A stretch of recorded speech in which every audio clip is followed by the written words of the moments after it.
Melania Trump stood in front of the Taj Mahal, built by Mughal Emperor Shah Jahan as a symbol of devotion to his wife, Mumtaz, and watched her open-mouthed husband bellow to photographers. Her high-necked, ivory jumpsuit matched the exterior of the famed marble mausoleum. CNN's Kate Bennett identified the one piece as made by Trump stylist, Hervé Pierre. It came with a moss green sash made of vintage Indian textile that slightly clashed with her husband's canary yellow tie. Still, the First Lady, known for looking absolutely miserable when out with her husband, appeared happy, or at least flashed a few more step-and-repeat smiles than normal. One tabloid described the pair as "loved up," which is as big of a stretch as the notion that burger-loving Trump enjoyed his meatless Monday in India. Still, the Trumps were able to hold hands for a while, and they stood close while watching a flock of birds fly away, like two characters from a Gothic poem. Ivanka, too, arrived with Jared Kushner in tow, though she kicked her husband out of her own picture. In a poppy-patterned turquoise dress, which matched the reflection pool she stood in front of, Ivanka mugged with her vacant-eyed but determined smile. If you have any doubts about any future political aspirations for this presidential advisor, then take a deep breath and look at her Taj Mahal photo op. Despite all those unwanted Ivanka detractors, just like the building itself, she endures. In Ivanka's words, such resilience is awe-inspiring. Others might call her seemingly ceaseless, free vacations thinly disguised as diplomacy, a horror scenario. The Taj Mahal was completed after 10 years of construction in 1653, outlasting threats from the Japanese Air Force in World War II and Pakistan's bomber pilots in the late 60s. But the historic site, frequently referenced as a wonder of the world, has succumbed to one thing: the rich and powerful using it as a backdrop to make coded statements to the world. The tradition began in earnest with the 1992 image of Princess Diana on a marble bench, her body a lithe strip in a cherry-red blazer, nearly dwarfed compared to the gargantuan building behind her. She went to the site alone, without her husband Prince Charles, implying a fissure in their not-so-storybook romance. But Diana was not the first celebrity photo op at the Taj Mahal. In 1962, Jackie Kennedy took a solo trip to India and Pakistan, at a time when First Ladies did not often dabble in foreign diplomacy. For her pilgrimage to the spot, she wore a preppy blue and green sheath, projecting the Camelot era's sunny confidence. 4 years later, George Harrison snapped a selfie in front of the site, looking very anti-Kennedy in his counterculture duds, an unbuttoned cotton shirt and dark sunglasses. Since then, plenty of other young and famous men have come to the mausoleum in search of themselves, or at least a performative version of it. In 2015, Facebook founder Mark Zuckerberg said the Taj Mahal was an example of what people can build, and what love can motivate us to build, using the elegant language of a good copywriter to plug his company after paying respects. That same year, Leonardo DiCaprio visited too, while in the country working on a climate change documentary. It was a secret trip. DiCaprio asked tourists not to take pictures, because he was working. In 1995, Hillary and Chelsea Clinton also sat on one of the Taj Mahal's benches for photographers, sitting close and smiling, visual code for girl power. 5 years after that, the first daughter would return with her father, Bill. In wide-angle snapshots of Donald and Melania strolling in front of the Taj Mahal, the Uge building's scope leaves the pair looking tiny, nearly as tall as the shrubs which line the monument's grassy aisles. Trump, who's got a thing for screaming about his own bigness, might not appreciate how tiny he looks. But for a man who views the presidency as just another prize to show off that he's won, the Taj Mahal visit was a success. The man whose legacy was once a knockoff named Casino now has got his photo in front of the real thing, joining the star-studded ranks of those who came before him. And as we've seen from this optics-obsessed administration so many times before, the facade is all that matters. Disgraced movie mogul Harvey Weinstein, once revered as one of Hollywood's most influential power brokers, was tossed in jail Monday after a jury found him guilty of 2 of the 5 counts against him at his watershed sexual assault trial in Manhattan. After over 5 days of deliberation, jurors in Manhattan's Supreme Court convicted Weinstein, 67, of first-degree criminal sex act for the assault of former Project Runway production assistant Miriam Haley inside his Soho apartment in 2006 and third-degree rape for the assault of former actress Jessica Mann. He was cleared of first-degree rape and the most serious charge against him, predatory sexual assault, which would have carried with it the possibility of life in prison. Harvey Weinstein has finally been held accountable for crimes he has committed, District Attorney Cyrus Vance Jr. told reporters. The women who came forward courageously and at great risk made that happen. Weinstein is a vicious, serial sexual predator who used his power to threaten, rape, assault, trick, humiliate, and silence his victims. As the verdict was read to the packed courtroom, the toppled titan sat emotionless, staring straight ahead. Weinstein, leaving behind the walker that's helped him shuffle into court each day, was then handcuffed and taken into custody by 2 court officers after Judge James Burke ordered him remanded until his sentencing on March 11. He faces a minimum of 5 years and up to 25 years in prison. It was the first time Weinstein was held without a bail package, and the judge said he would make a request for the former Miramax chief to be placed in the facility's infirmary while he is in custody. Weinstein left the courthouse in an ambulance that took him to the city's Rikers Island jail complex. The court thanks each and every one of you for your dedicated service. Thank you for your care and concentration, Burke told jurors. Afterward, Weinstein defense lawyer Arthur Adala told reporters, "As sure as I'm a bald man, we will be appealing."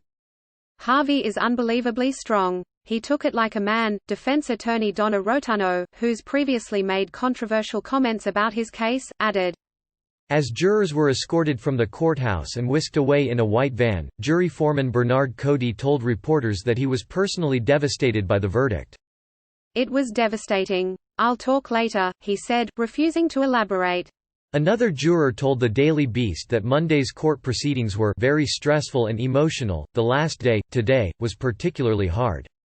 I don't have much I want to say about the details about our deliberations, but I am just happy it is over, the juror added hours after the verdict was reached. The verdict comes more than 2 years after bombshell reports in The New York Times and The New Yorker exposed a slew of sexual misconduct allegations against Weinstein, launching the global #MeToo movement and inspiring hundreds of women to share their own accounts of harassment and assault at the hands of powerful men in politics, media, and the entertainment industry. More than 80 women have since come forward to accuse Weinstein of sexual harassment and rape. Several of them lauded the verdict on Monday. For the women who testified in this case, and walked through traumatic hell, you did a public service to girls and women everywhere, thank you, actress Ashley Judd, who's accused Weinstein of sexual harassment, tweeted.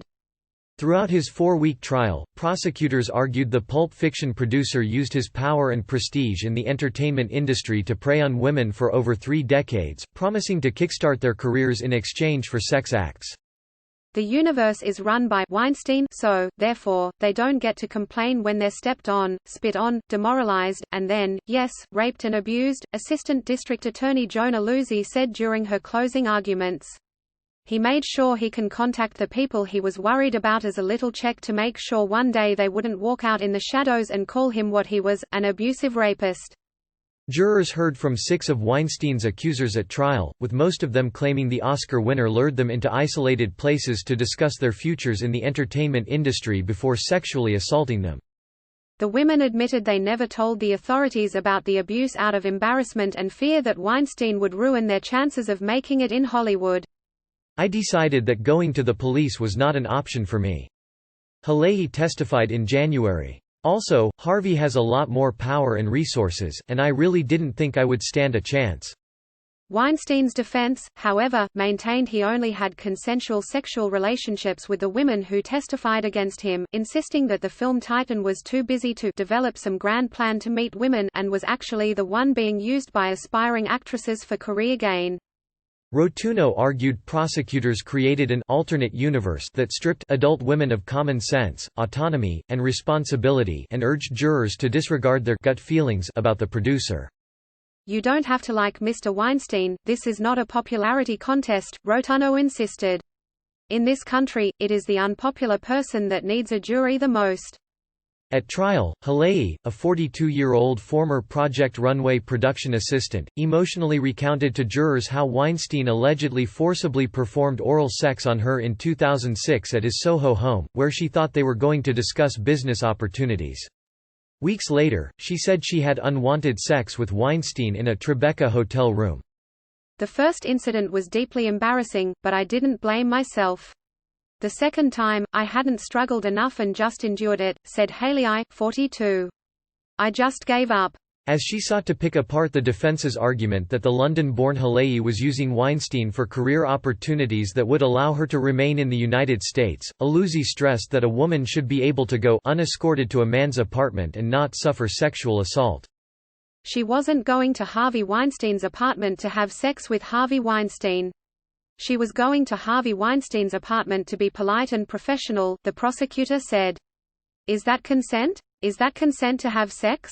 There are no blurred lines here, this is a crime. Mann, a 34-year-old former actress, also took the stand and testified that Weinstein assaulted her multiple times during their twisted relationship, including allegedly raping her in a DoubleTree hotel room in March 2013 and attacking her again months later at a Beverly Hills hotel. I was panicked because my worst nightmare was about to happen, she said through tears, describing the moments before the alleged assault in New York City. I was very angry inside and very scared. I gave up at that point.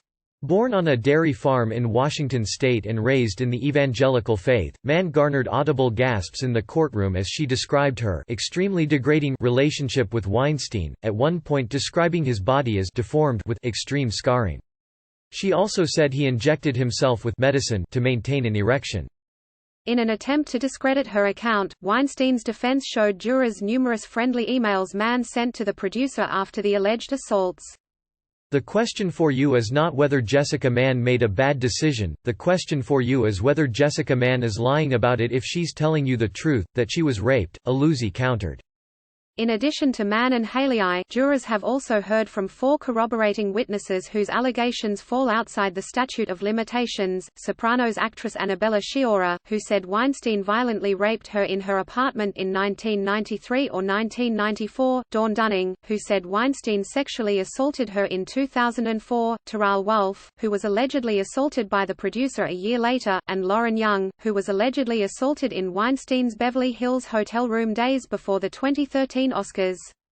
During deliberations, jurors were asked to weigh Sciorra's testimony as an aggravating factor to support 2 counts of predatory sexual assault, of which he was ultimately cleared.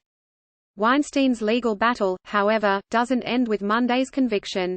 The movie mogul also faces 4 sex crime charges in Los Angeles for allegedly raping one woman and sexually assaulting another over a 2-day period in 2013. We are definitely proceeding. L.A. Deputy District Attorney Paul Thompson told New Yorker reporter Ronan Farrow.